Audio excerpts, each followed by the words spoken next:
Karawang nggak ada orangnya, orang Betawi yang nggak ada yang kenal Syekh Junaid itu. Yang dikenal adalah Habib Ali Kuitang, yang dikenal adalah Habib Husain bin Abi Bakar Langit, terus yang dikenal adalah para habaib. Sementara asli pribumi ulamanya terkubur, nyaris generasi muda orang Jakarta nggak ada yang tahu bagaimana Syekh Junaid ini. Padahal beliau adalah pejuang asli Betawi itu. Sampai ada klaim mengatakan bahwa saya yang mendirikan majelis taklim pertama kali di Jakarta adalah Habib Ali Kuitang. Salah besar. Yang pertama kali mendirikan majelis taklim dan dakwah Islamnya di Betawi itu adalah seorang ulama besar, Imam Masjidil Haram, yang di Mekahnya dianggap sebagai ulama besar, setingkat dengan Kiai setingkat dengan Kiai Nawawi Banten, bahkan gurunya Kiai Nawawi Banten namanya Syekh Junaid Al-Batawi. Ini namanya sanad, saudara. Sejarah harus diungkap bahwasanya Sumatera Barat itu banyak syarif, yang namanya Riau itu banyak syarif, Lampung itu adalah genanya syarif, bahkan Profesor Indonesia itu adalah tempatnya syarif. Pada waktu itu maaf, habaib belum datang. Jadi maknanya ente jadi habib jangan suka mengklaim-klaim. Sudah mengklaim-klaim rasanya kalau nggak ada habib Indonesia tidak merdeka. Dasmu ente ngomong apa? Ente jangan sembarangan ente ngomong. Bagaimana saya nggak marah sama ente kalau ente bilang seperti ini? Udah yang bener aja lah ente, tinggal diakui aja. Ente di sini datang, tadinya mau dagang, akhirnya ikut agama, udah gitu aja beres. Ikut agama jadi kiai, kita hormati kok.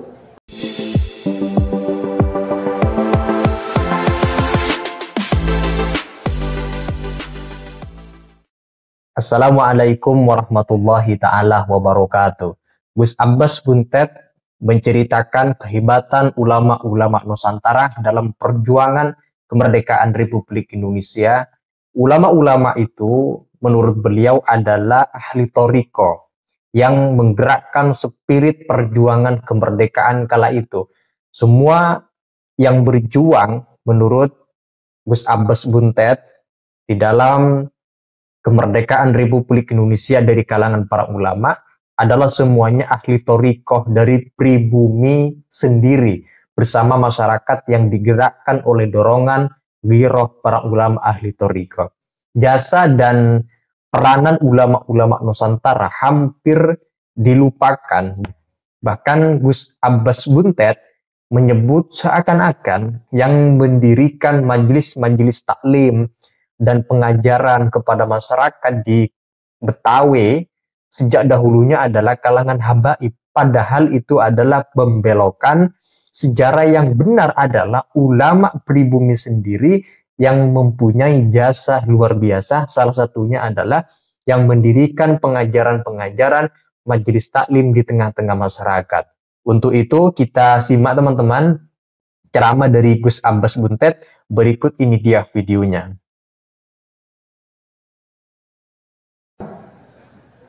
Perjuangan kemerdekaan Indonesia dipimpin oleh para ulama ahli thariqah.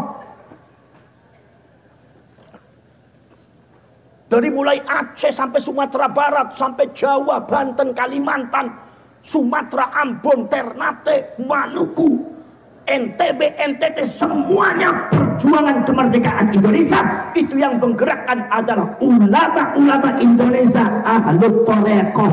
Kenapa? Karena thariqah zikirnya orang NU bukan sekedar zikir, tetapi dia punya kabel sanadnya muttasil nyambung sampai ke Kanjeng Nabi. Maka kemenangan untuk mendapatkan kemerdekaan itu sangat memiliki kemungkinan yang sangat besar, walaupun orang Indonesia tidak punya apa-apa. Dan buktinya sekarang merdeka.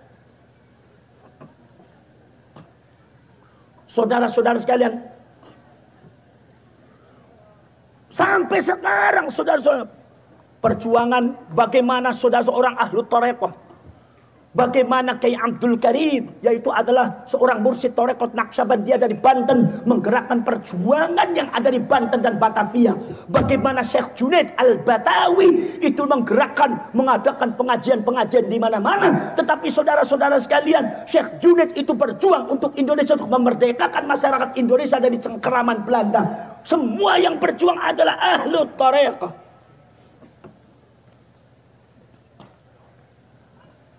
Syekh Junaid Al-Batawi itu punya guru, apa punya murid? Siapa muridnya, saudara-saudara kalian? Di antara muridnya adalah Mbah Kyai Nawawi Banten. Di antara muridnya adalah Mbah Kyai Nawawi Banten.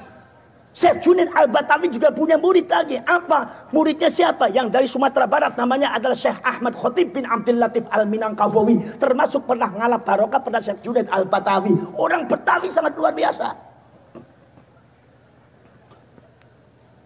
Tapi sekarang ini Syekh Junaid itu dikubur namanya. Seolah-olah nggak ada orangnya. Orang Betawi yang nggak ada yang kenal Syekh Junaid itu.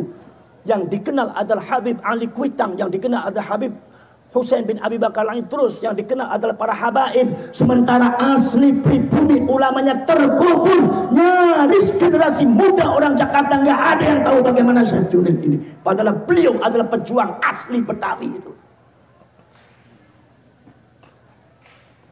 Sampai ada klaim mengatakan bahwa saya yang mendirikan majelis taklim pertama kali di Jakarta adalah Habib Ali Kuitang. Salah besar. Yang pertama kali mendirikan majelis taklim dan dakwah Islamnya di Betawi itu adalah seorang ulama besar, Imam Masjidil Haram, yang di Mekahnya dianggap sebagai ulama besar, setingkat dengan Kyai Nawawi Banten, bahkan gurunya Kyai Nawawi Banten namanya Syekh Junaid Al-Batawi. Bukan Habib Ali. Jadi ente ini banyak dibohongi. Orang dibohongi mau aja orang Indonesia. Paling mudah dibohongi. Saudara-saudara sekalian, subhanallah, bukan itu saudara-saudara sekalian. Syekh Junaid itu luar biasa. Jadi imam besar di Masjidil Haram, Pak. Muridnya banyak, termasuk muridnya Kyai Nawawi Banten. Sampian ingat sama Kyai Nawawi Banten, tapi sampian tidak kenal pada Syekh Junaid. Ini kesalahan besar bagi rakyat Indonesia. Subhanallah. Saudara-saudara sekalian, muridnya dikatakan ada Syekh Ahmad Khotib bin Abdul Latif Al-Minangkabawi. Siapa itu? Mursyid Torekot Naksabandiyah. Syekh Ahmad Khotib bin Abdul Latif Al-Minangkabawi ikut saudara-saudara sekalian punya apa? Punya kawan. Kawannya siapa? Kawannya adalah yaitu Syekh Maulana Muhammad Sulaiman Ar-Rasuli. Sekarang kuburannya zahirun yuzar, nampak diziarahi oleh semua orang. Imam Muhammad Sulaiman Ar-Rasuli ini adalah torekotnya Naksabandiyah, mursyid torekot Naksabandiyah, pejuang Islam Indonesia untuk menggerakkan rakyat Indonesia, khususnya Sumatera Barat dan yang lainnya. Itu adalah dari segi torekoh. Semua ahli torekoh bergerak memerdekakan Indonesia. Makanya kalau ada orang Wahabi mengatakan torekoh itu hukumnya bid'ah, enggak benar. Ini jelas turunan Belanda. Ini pemahaman. Ini adalah pemahaman Belanda dalam rangka melemahkan perjuangan Indonesia. Saudara-saudara sekalian, Imam Ahmad Khotib bin Abdul Latif Al-Minangkabawi, Imam Muhammad Sulaiman Ar-Rasuli, ini adalah merupakan dua tokoh besar torekoh, mursyid torekoh Naksabandiyah asli.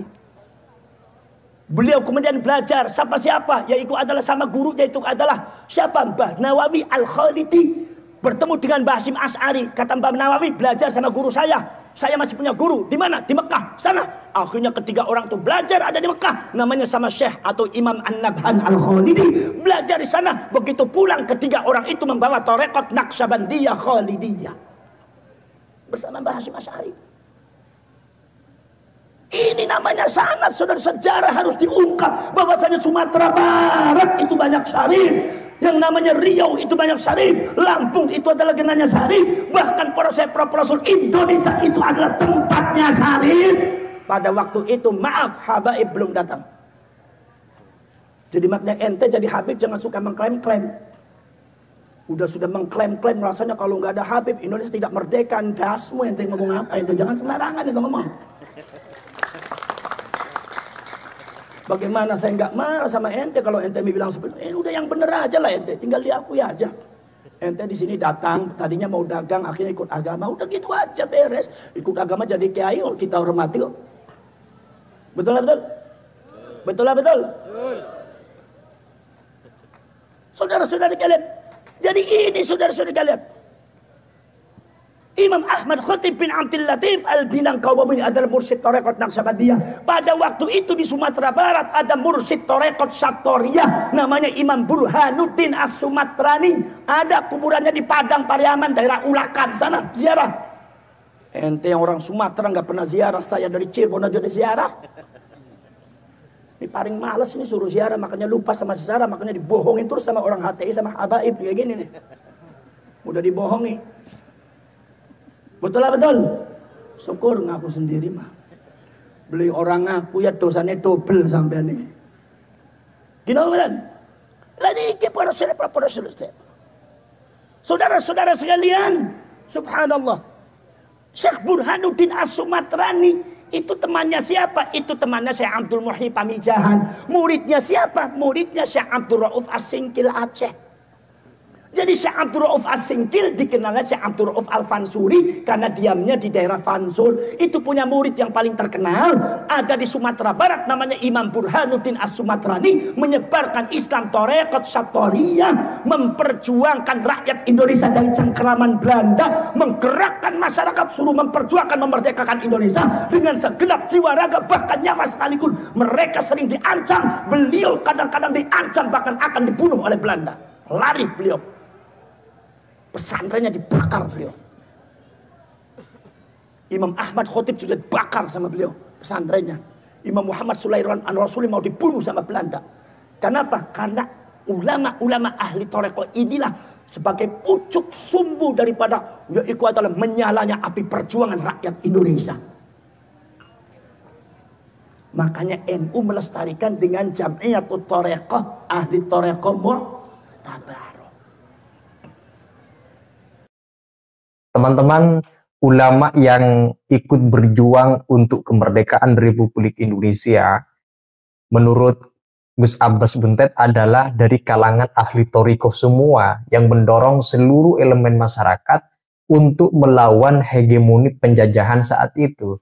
Gus Abbas hanya mengingatkan kepada seluruh masyarakat, terutama warga pribumi Indonesia, untuk menanamkan keprihatinan apabila sejarah ulama yang berjuang untuk NKRI sekarang sejarahnya mulai dibelokkan oleh kalangan oknum yang tidak bertanggung jawab, dan harus kita selamatkan kembali sejarah itu untuk masa depan Indonesia di masa-masa yang akan datang. Nah, itu saja teman-teman. Kalau ada yang disampaikan terkait dengan penjelasan Gus Abbas Buntet yang barusan kita simak videonya, silakan teman-teman tulis di kolom komentar. Sekian dari saya. Wassalamualaikum warahmatullahi wabarakatuh.